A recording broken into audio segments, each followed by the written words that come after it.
Dans cet exercice, on nous demande de montrer que la suite Vn définie par son terme général Vn égale 2 fois 7 puissance n plus 1 est une suite géométrique en précisant sa raison et son premier terme.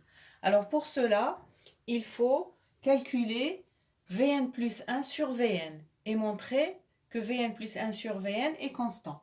Donc dans un premier temps, il faut calculer le terme Vn plus 1. Le terme d'indice n plus 1, pour l'obtenir, il faut, dans le terme Vn, remplacer n par n plus 1. Donc ce qui nous ramène à 2 fois 7 à la puissance, et à la place de n, on met n plus 1. Donc on va avoir n plus 1 plus 1. Donc le terme Vn plus 1, il est égal à 2 fois 7 à la puissance n plus 2. Maintenant, on va calculer le terme, ou le quotient plutôt, Vn plus 1 sur Vn. Le quotient Vn plus 1 sur Vn est égal à 2 fois 7 à la puissance n plus 2 sur 2 fois 7 à la puissance n plus 1.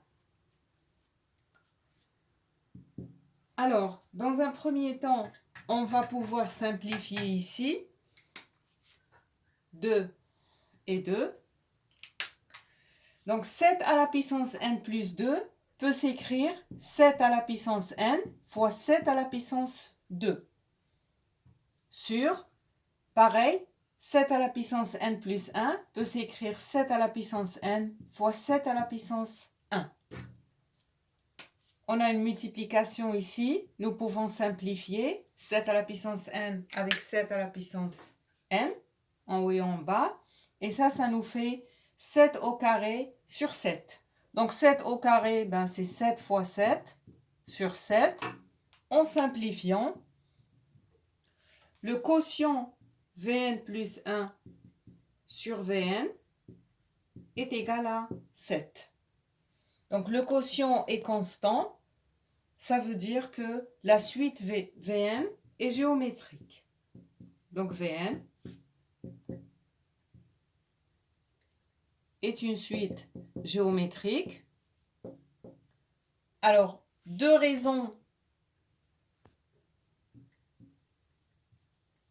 On va la nommer Q est égale à 7.